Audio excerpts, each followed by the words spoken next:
Olá você, seja mais uma vez bem-vindo ao canal Fórum JB e desta vez para falar sobre a questão do momento, que é a prisão domiciliar de Jair Messias Bolsonaro, o nosso presidente eterno e o verdadeiro presidente de 2025, porque na verdade nós sabemos que o presidente eleito pelo povo chama-se Jair Messias Bolsonaro.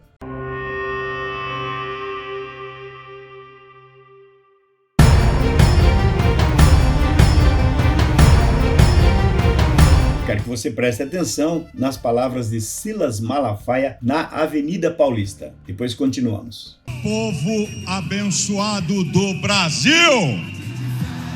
boa tarde. Antes de começar a minha palavra, que não vai ser de brincadeira, vou dar nome, vou mostrar o porquê, tudo que está vindo por aí contra o Brasil, e também uma saída.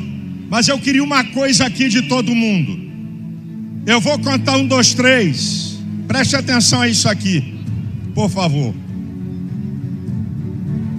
Você sabia que Bolsonaro não pode sair da casa dele sábado e domingo? Você sabia que Bolsonaro só pode sair da casa dele de segunda a sexta, de 6 da manhã às 7 da noite, sábado e domingo ele não pode sair, hora nenhuma ele pode sair de Brasília?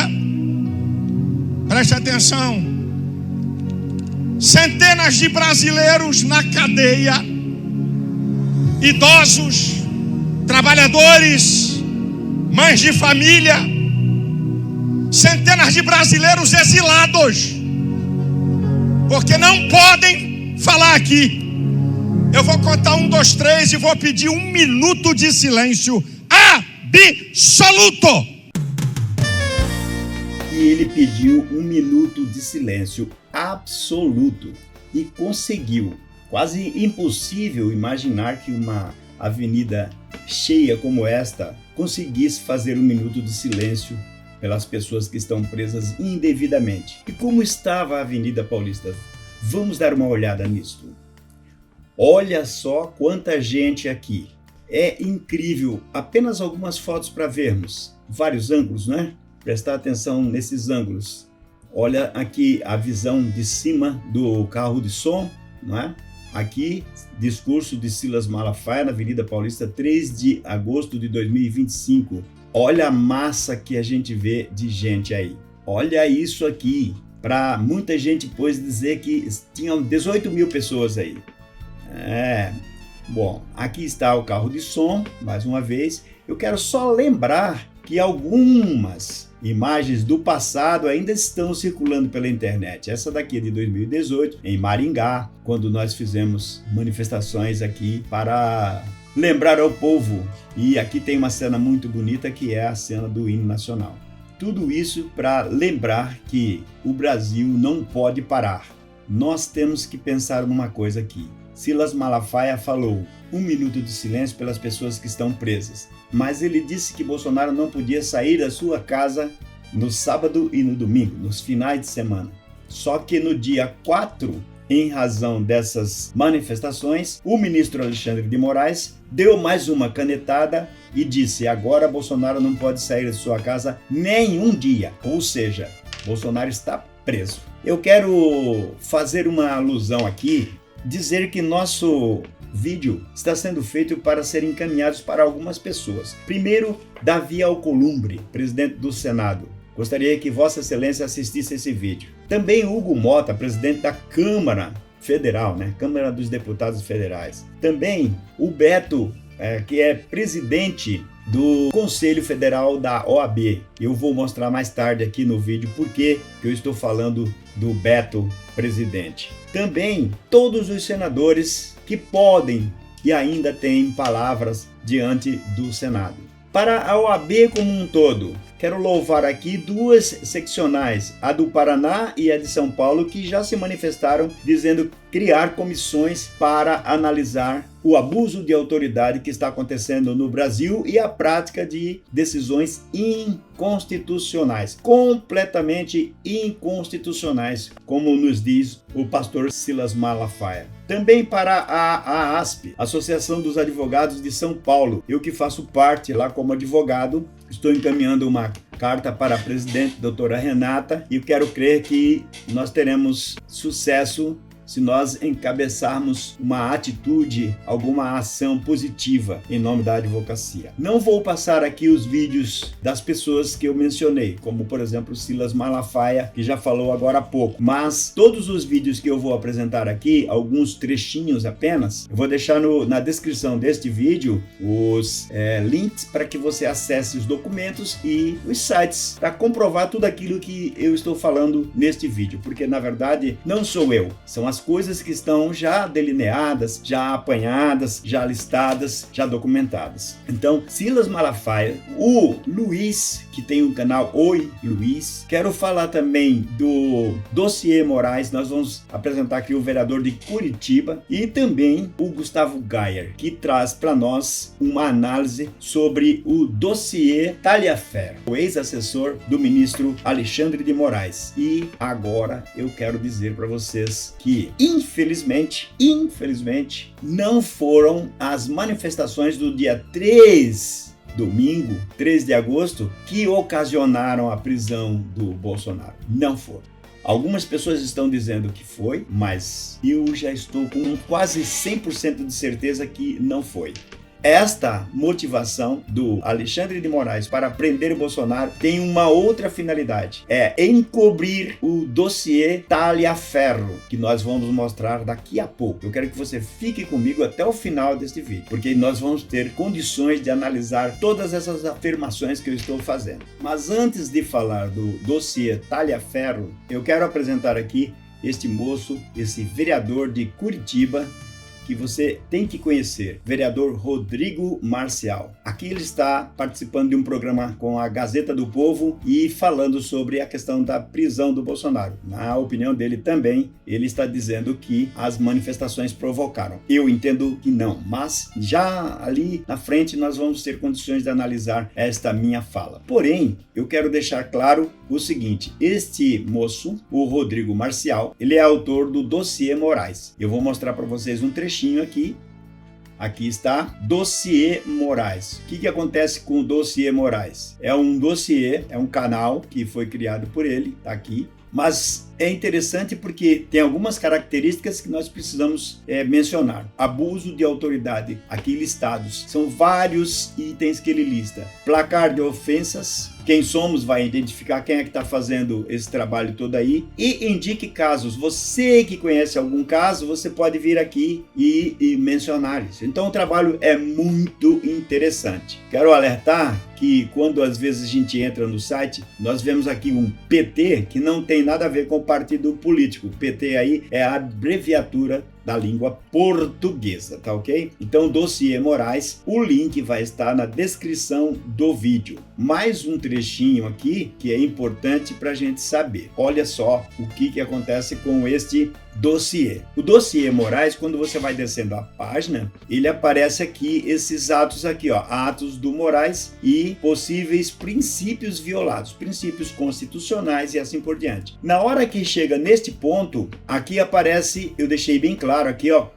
com este destaque em vermelho, peça o impeachment aqui. Ou seja, este vídeo que eu estou fazendo para você é um vídeo para você pedir o impeachment aqui. Então agora, aquela minha ideia que eu tenho de que todo mundo deve escrever uma carta, né, endereçada ao Davi Alcolumbre, né, ou ao presidente da OAB, seja lá a quem você acha que deve encaminhar. Aqui nós temos o dossiê pedindo, você mesmo pode fazer aqui, ó, peça o impeachment. Vai sair aqui um monte de assinaturas. Se nós conseguimos aqui, sei lá, 10 milhões de assinaturas, tem uma expressão isso aqui. O povo participando. Então, você está convidado. Como é que eu acesso, Jovi, o dossiê? Está aqui, ó. Só escrever Dossiê Moraes, olha aqui, ó. dossiemorais.com. Dossiê sem acento, dossiemorais.com. E você vai chegar nessa página e quando você rolar a página aqui, você vai ver peça o impeachment aqui. Então, ó, atitude, nós temos que tomar atitude, porque se nós não tomarmos atitude, então a coisa não vai funcionar mesmo. Parabéns ao nosso vereador de Curitiba aí pela iniciativa. Aliás, é importante mencionar as pessoas que fazem ações de bem. Então, muito importante que a gente reconheça o trabalho de algumas pessoas que estão fazendo. Eu mostrei agora há pouco o Silas Malafaia, já mostrei aqui o vereador de Curitiba, vou mostrar o Luiz e também vou mostrar o Gustavo Gayer daqui a pouco. Mas eu quero mencionar aqui um vereador de Joinville, olha aqui o nome dele para você ter uma ideia. Esse vereador de Joinville está fazendo um trabalho fantástico, que é um trabalho coletando um dossiê sobre a questão das fraudes do INSS. Olha aqui. O governo Lula está financiando facções criminosas com o seu dinheiro num esquema envolvendo Bolsa Família e moradores de rua. Então eu vim até Brasília investigar o que está acontecendo e o que eu descobri me deixou completamente assustado. Para você que me acompanha sabe que eu fui o relator da Comissão Especial de Moradores de Rua em Joinville e entreguei um relatório de mais de 200 páginas investigando profundamente esse problema. Enquanto a gente investigava isso aqui, a gente notou um negócio no mínimo estranho. Quando Lula voltou ao poder, o Ministério de Desenvolvimento e Assistência Social expediu 10 portarias e um decreto para facilitar o acesso do morador de rua ao Bolsa Família. Mas calma que pior, enquanto o brasileiro pobre precisa comprovar uma série de requisitos básicos para ter acesso ao programa, o morador de rua não precisa de todos os documentos completos, não precisa de residência fixa, não precisa de praticamente nada. Nas diversas diligências que a gente fez durante a comissão, a gente ouviu relatos de diversos profissionais da área que muitas vezes o traficante já fica com o cartão do Bolsa Família do morador de rua e ele só vai lá buscar a droga no final do mês. Ou seja, isso aqui se trata praticamente de uma transferência direta de Brasília para o tráfico de drogas. Para investigar isso, eu fui até o território do inimigo. A gente fez uma reunião no Ministério de Desenvolvimento e Assistência Social, o mesmo que expediu as portarias e os decretos facilitando o Bolsa Família para os moradores de rua. A primeira coisa que eu ouvi na reunião que me deixou muito assustado é que eles disseram que o vínculo com a família não é tão importante e que talvez o vínculo que o PSR cria nas ruas às vezes vale mais do que aquele que ele tinha em casa. Mas calma que vai piorar muito. Quando a gente questionou a facilidade de acesso dos moradores de rua ao Bolsa Família, o que eles nos responderam é que o morador de rua deveria ter a dignidade da dependência. Sim, você não ouviu errado. O que os técnicos do Ministério do Lula disseram pra gente na reunião é que aquela renda serve justamente pro morador de rua financiar o seu vício e a sua dependência química. Eles literalmente confessaram que se trata de uma transferência bilionária do governo federal aqui de Brasília para as facções criminosas. Eu vim até aqui para entregar esse relatório para os deputados e senadores catarinenses para começar a mobilizar esse debate a nível nacional, porque a grande verdade é que é só lá que a gente vai resolver esse problema de verdade. Tá, mas e aí? O que a gente faz agora? Bom, eu tenho uma notícia boa e outra ruim. A notícia ruim é que os moradores de rua vão continuar aumentando. Isso que eu mostrei nesse vídeo é só a ponta do iceberg e eu sou só um vereador de Joinville. Então eu peço que você compartilhe esse vídeo e me siga para as próximas investigações. A notícia boa é que esse problema tá finalmente começando a ganhar a notoriedade que ele merece. E uma parte da solução já tá chegando aqui em Brasília. Vamos pra cima. Quem tá pagando é você. Nós estamos pagando a conta. E ninguém vai preso. Então fica fácil roubar e ninguém vai preso e o povo paga a conta. Isso é irresponsabilidade, ou seja, é crime de responsabilidade, passível de impeachment. E por isso que a gente menciona o Hugo Mota no vídeo, porque o impeachment do presidente da República está nas mãos da Câmara Federal. Quem tem que dar o start, o início, para o impeachment do presidente da República é a Câmara Federal. Já no caso do ministro do Supremo, é o Senado Federal. E aí o senhor Alcolumbre é que aparece na figura. Agora quero apresentar um trechinho do vídeo do Luiz. Eu vou deixar aqui na descrição do vídeo o link para que você acesse o canal do Luiz, porque realmente vale a pena muito, mas muito, se inscrever, dar seus likes lá e compartilhar os vídeos dele. Vejamos um trechinho aqui, porque nós precisamos saber quantas pessoas existiam nessas manifestações do dia 3 de agosto e aonde? Será que foi só na Avenida Paulista? Então vamos ver aqui um pouquinho como é que foi o comentário do Luiz. Em 2018, um militante de esquerda tentou calar Jair Bolsonaro com uma faca.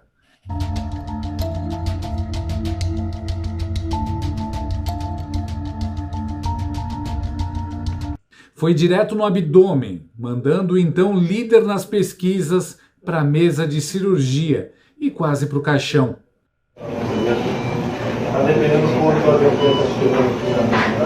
Ele não podia mais caminhar, discursar, nem subir em palanque. E o que aconteceu? O povo saiu às ruas, fez campanha por ele, fez história e elegeu o homem que a elite tentou matar. Agora, em 2025, a facada veio de novo, só que dessa vez foi com uma caneta. O militante agora veste toga e se chama Alexandre de Moraes. Xandão proibiu Bolsonaro de sair de casa, de dar entrevista, de se manifestar. Tentou silenciar a direita com tornozeleira eletrônica e censura no grito. Mas, como em 2018, o povo entendeu o recado e respondeu do único jeito que esse sistema teme, lotando as ruas. Observe que ele está falando aí da questão da canetada para tornozeleira, porque este vídeo foi gravado antes da decretação da prisão. De verde e amarelo, com cartazes, hino nacional e uma mensagem clara que fez as orelhas do Xandão queimarem até em Paris. Se Bolsonaro não pode falar, nós falamos por ele.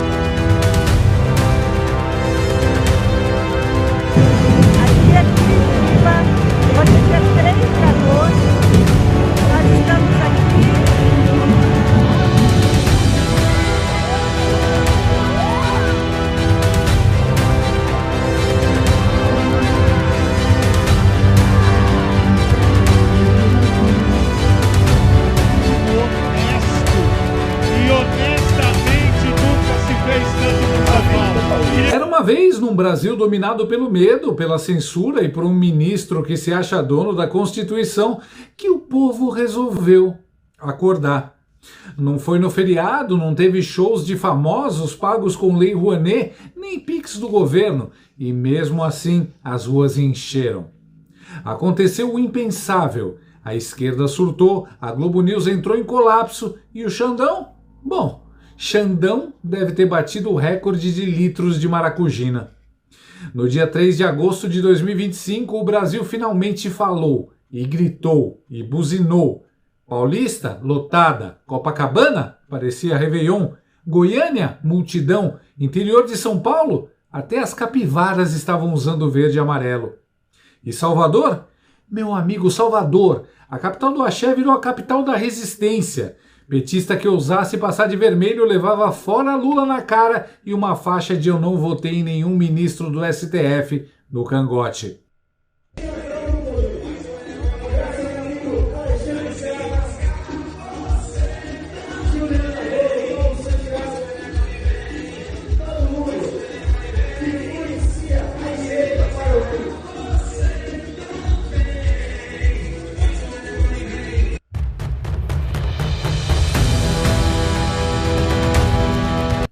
O brasileiro, que até outro dia estava calado com medo da tornozeleira virtual, resolveu tirar o pijama, largar o WhatsApp e ir para a rua.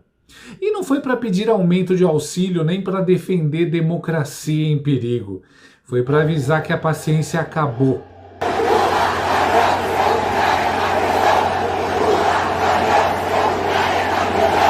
Esse é o recado. Lula ladrão, sai da prisão. Para ganhar o plano do recado.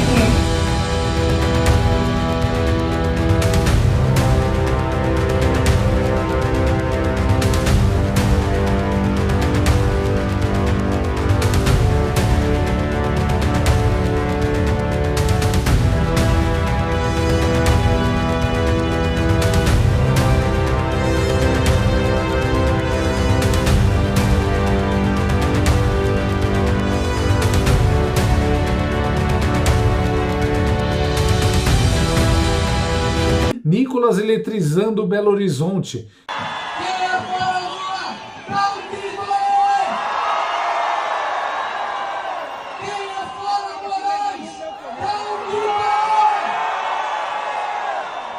e Michele Bolsonaro com o norte inteiro aos seus pés em Belém. Vamos lá!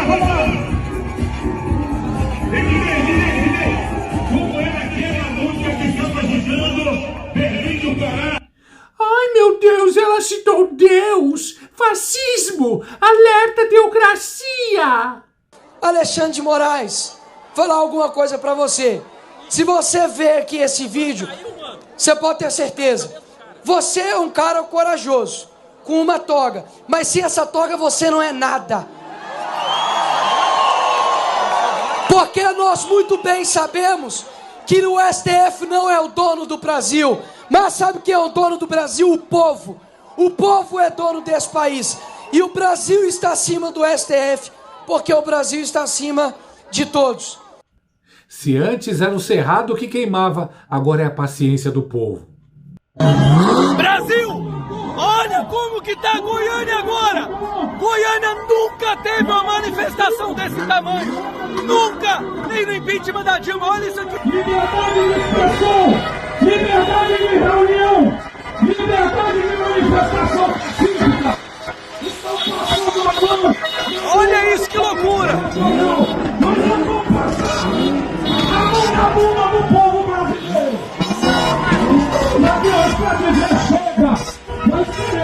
Xandão queria criatividade dos assessores para prender gente de direita, agora o feitiço virou contra o feiticeiro. O povo mostrou toda a sua criatividade em faixas.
As manifestações de 2013 tiveram tanto humor. Parecia que os memes que tanto infernizam os petistas ganharam vida e foram para as ruas graças a um exército de carluchos anônimos com Canva Premium.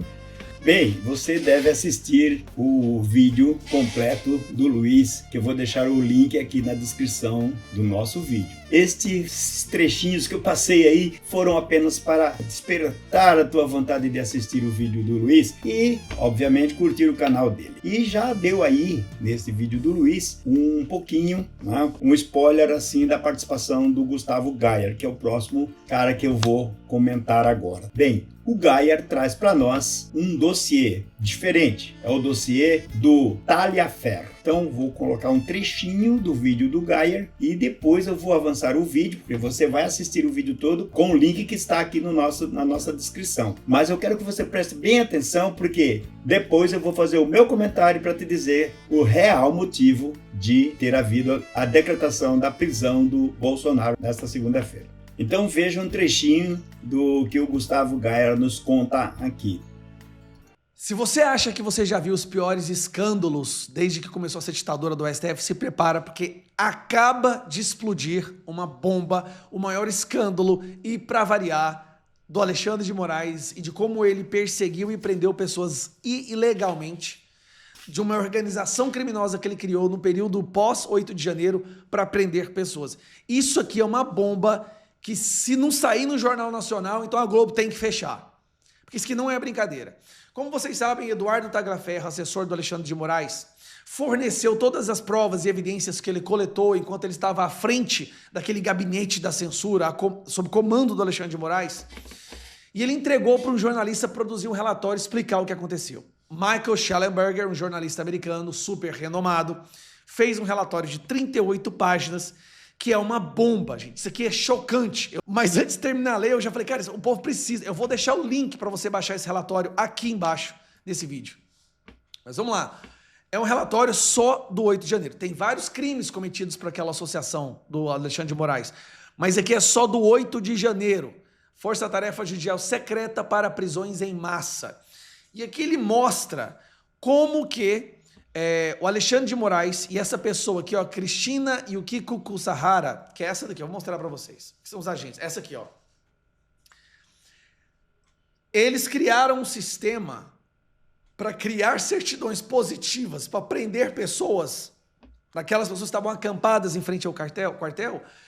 Olha, o link para você acessar esse relatório eu também estou deixando aqui na descrição do nosso vídeo. Assim como o link para acessar esse vídeo do Gustavo Gayer, para você ver o vídeo na íntegra. Não vou poder reproduzir aqui, como foi o caso do Luiz e do Silas Malafaia. Mas acontece o seguinte, eu vou trazer para você agora um trechinho do vídeo ainda do Gustavo Gayer, no qual ele comenta que ele fez uma análise com o uso da inteligência artificial para constatar os crimes praticados pelo ministro Alexandre de Moraes. Então vamos dar uma olhadinha nisto aí.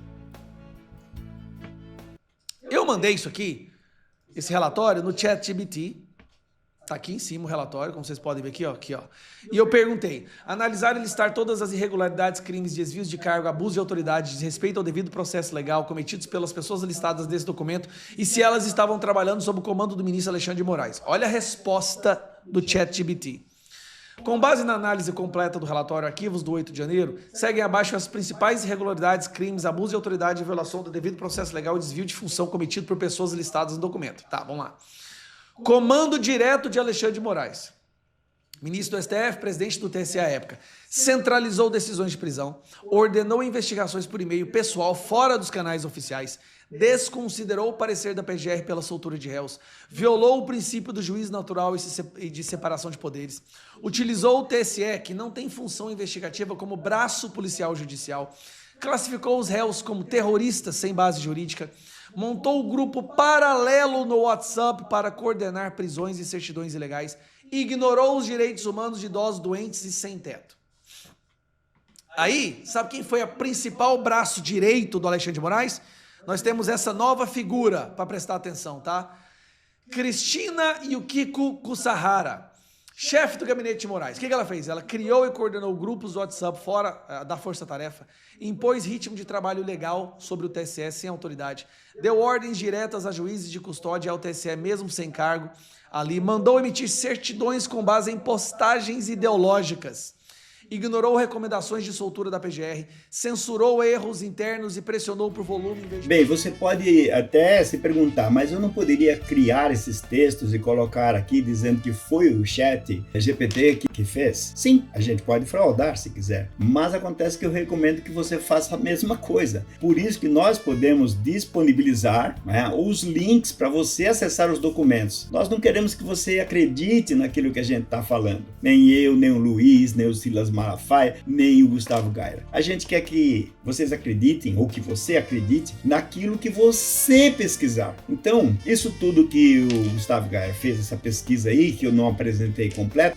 vai acessar o vídeo dele pelo link que eu estou deixando aqui na descrição do nosso vídeo. Agora, eu vou fazer um comentário para você dos documentos que eu criei como advogado e que eu tentei influenciar muita gente e já mandei, inclusive, cartas, e agora que eu vou falar do presidente do CFO, né?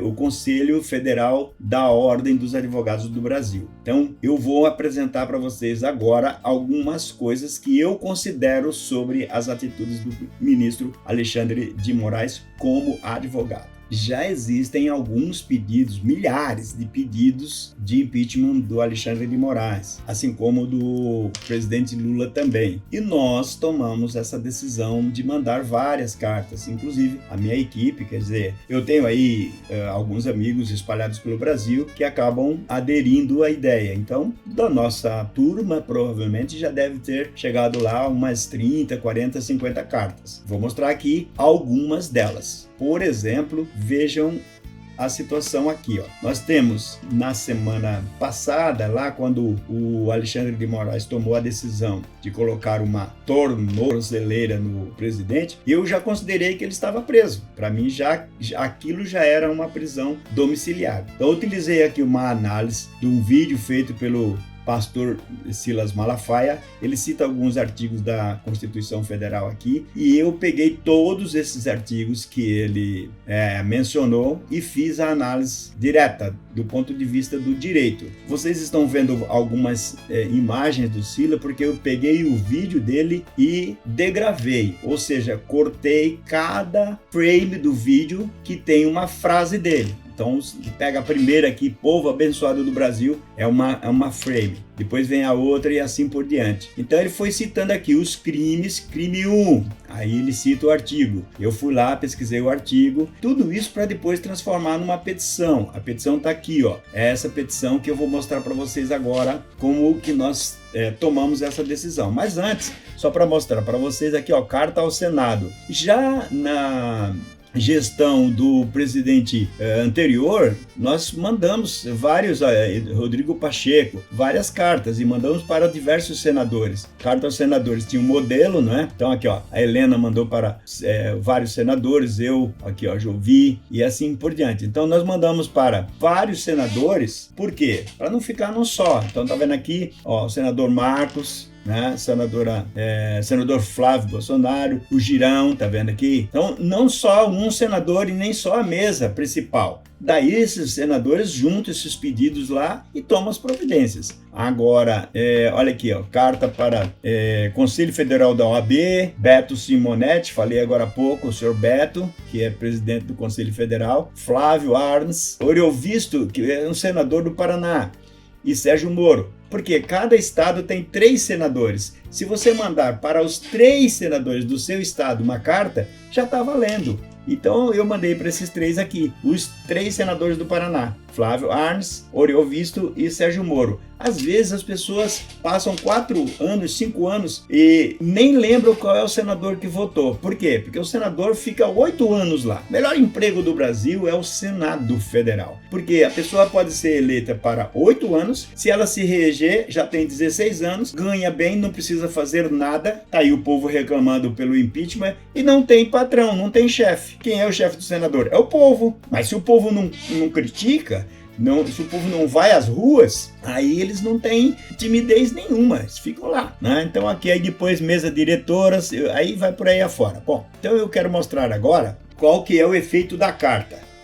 Então, voltando um pouquinho, só para explicar, é preciso que nós tenhamos uma visão, pelo menos um entendimento do sentido de enviar a carta. Você agora, nesse vídeo, aprendeu aí, vou deixar o link na descrição do vídeo, de que você pode fazer o pedido de impeachment pela rede, tá certo? Pode fazer pela rede. Mas, se você mandar pelo correio uma carta, ela vai carimbada, chega lá é um protocolo lá dentro quando recebe. Então fica registrado que o cidadão participou. Você pode entrar para a história amanhã. Ah, mas eu não quero entrar para a história. Tudo bem, você não quer entrar para a história, mas você quer um país melhor para o seu filho, para o seu neto, para o seu bisneto e assim por diante. Então vamos ver aqui qual é o significado e o formato da carta. Esse aqui é um exemplo, tá certo? É a carta que eu mandei para a doutora Renata Castelo Branco Mariz de Oliveira, que é presidente da AASP de São Paulo, tá certo? E eu dei uma intitulada aqui, né? Coloquei como referência lamentável submissão da advocacia. Estou achando e entendendo que a advocacia está perdendo um momento muito importante de cumprir o seu papel. E até eu uso a expressão amitis curiae, que é uma expressão latina que está no Código de Processo Civil, e as entidades podem atuar nos processos em favor de alguém ou contra até, não importa. Aqui eu estou fazendo a referência para Davi Alcolumbre aqui, ó, tá certo? E Hugo Mota, porque Hugo Mota é o presidente da Câmara, mas ele estaria, vamos dizer assim, convocado no caso do impeachment do presidente da República, e Davi Alcolumbre no caso dos ministros do Supremo Tribunal Federal. Bom, mas então qual é o argumento? Aqui, ó, estou citando vários.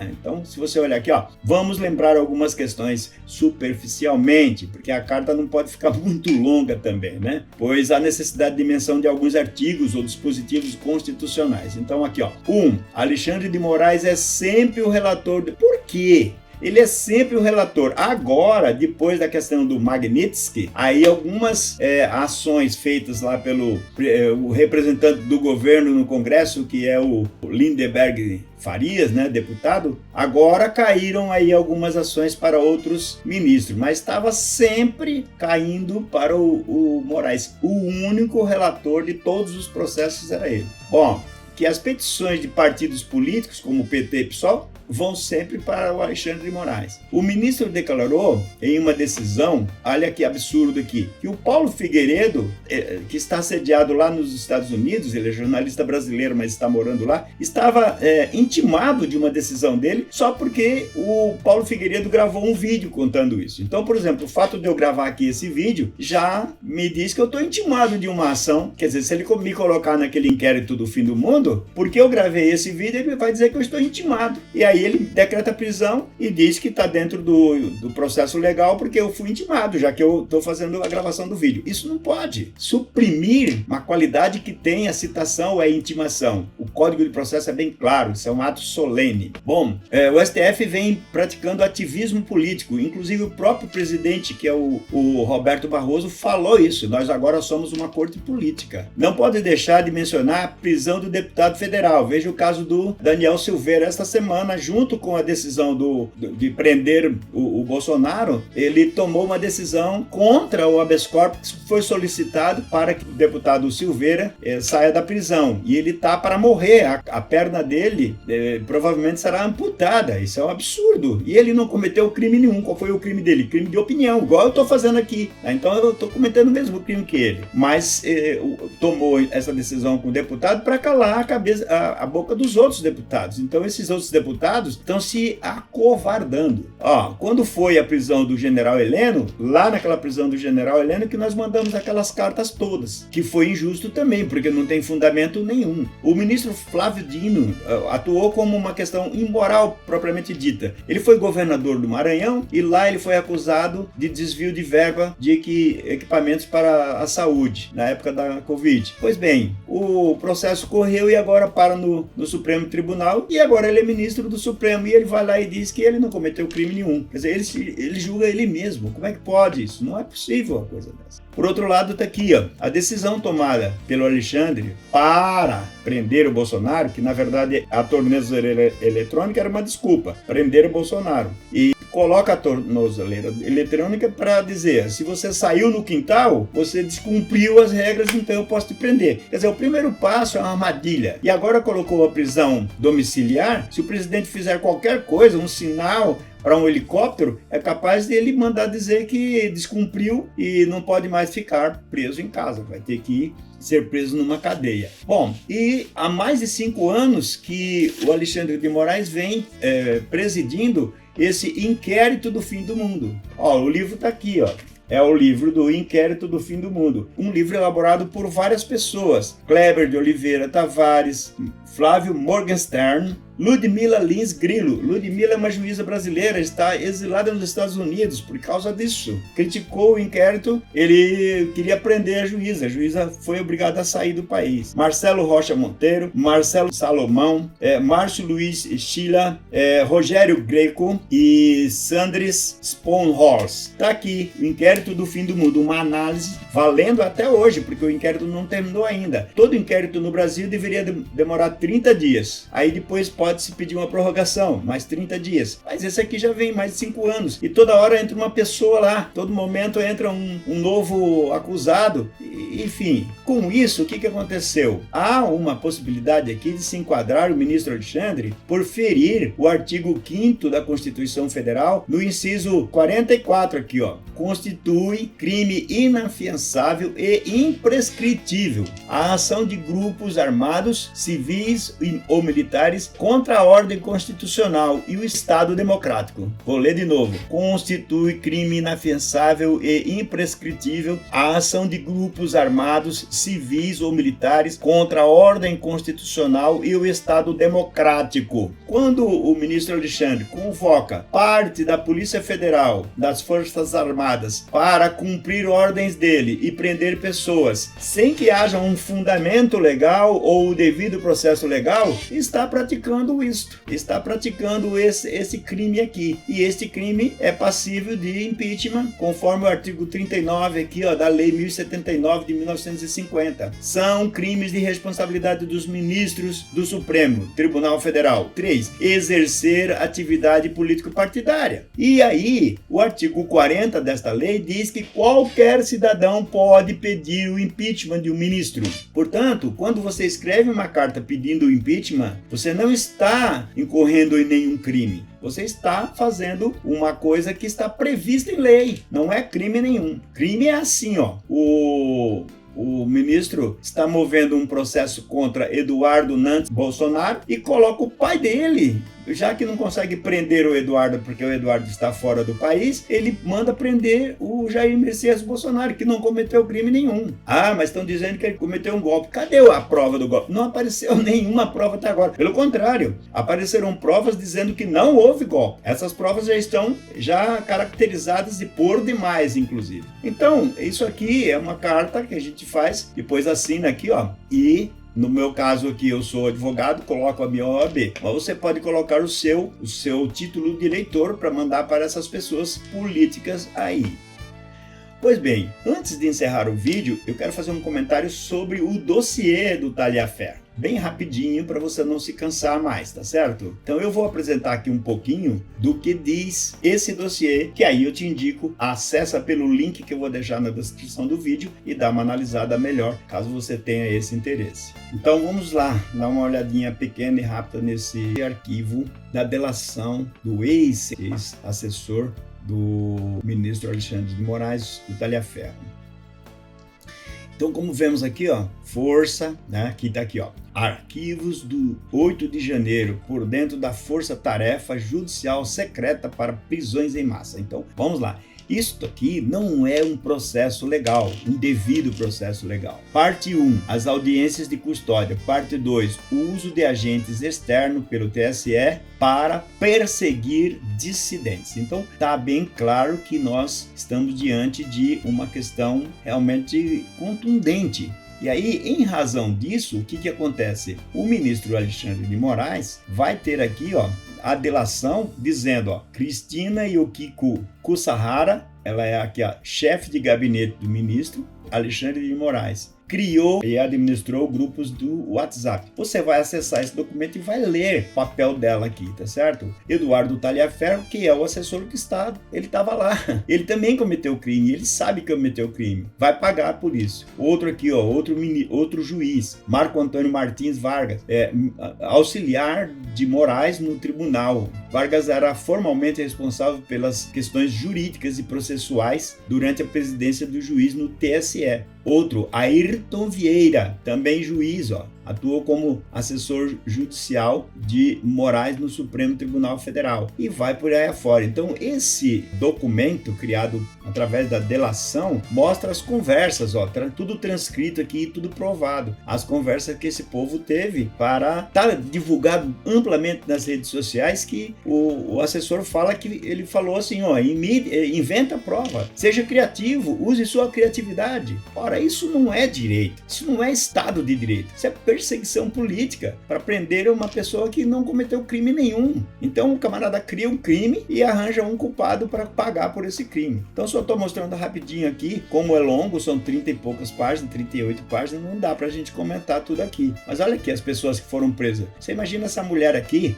ela acusada de terrorista, de atentar contra o Estado democrático de direito, contra a democracia. Onde já se viu isso? Qual o crime que ela está cometendo aqui? Qual o crime que ela cometeu? E vai por aqui afora. Infelizmente, nós tivemos a participação de alguns militares que deveriam ter chegado lá e ter tomado o poder de volta, né? E dizer, olha, quem está cometendo golpe não é o povo, porque aqui vai uma observação. O povo não comete golpe. Não dá para você cometer um golpe contra você mesmo. Como é que pode o povo dar golpe em si mesmo? O poder é do povo, o Estado é do povo, o país é do povo. Então, se o povo se reunir na frente do Congresso, na frente do Supremo, o Palácio do Alvorada, para pedir o poder para ele, o povo, mais de 65% do povo, ele tem esse direito. O Estado não é do presidente da República, seja ele o Lula ou o Bolsonaro. O Estado é do povo. O Estado é só uma forma de organização política para administrar. Quando você vê o Lula falando, parece que ele é dono do Brasil. O Brasil não é dos políticos. O Brasil pertence ao povo. O Estado brasileiro pertence ao povo.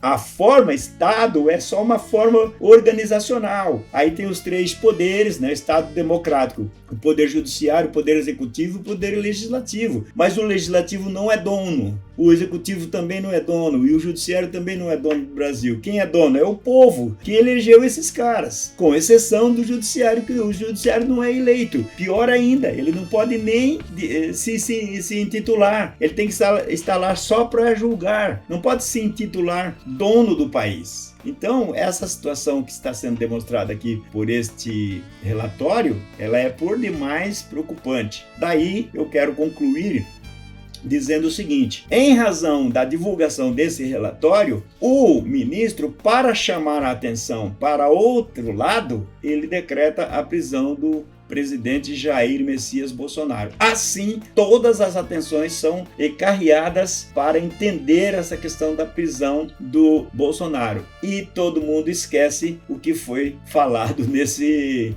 relatório. Ninguém comenta o relatório. Daí, eventualmente, ele pode se safar, tá certo? Então, olha, pessoal, espero que você use os links que vão ser colocados aqui na descrição do vídeo e acesse os documentos, tire suas conclusões. Aqueles modelos das cartas para os senadores, também vou deixar o link aqui na descrição do vídeo. E tudo isso está à sua disposição para você fazer o que você bem entender, se é que você vai fazer alguma coisa. No mínimo, talvez entrar no dossiê Moraes e lá pedir um impeachment do ministro. Espero que você tenha gostado do vídeo. Por favor, dá o seu like aqui, que ajuda a gente, não é? A trazer mais conteúdo depois aqui. E também compartilha, para que mais pessoas possam ver. Quanto mais ação, né, atividade tiver em cima do vídeo, mais divulgação a gente vai ter e mais pessoas vão conhecer sobre esse assunto. E, lógico, se você ainda não é inscrito aqui no canal, se inscreve, porque isso ajuda a gente a continuar trazendo conteúdo para você. Além do que, se você puder, comenta, porque seus comentários ajudam também a dar importância para o vídeo. E assim eu me despeço, beijo no coração de todos e até a próxima.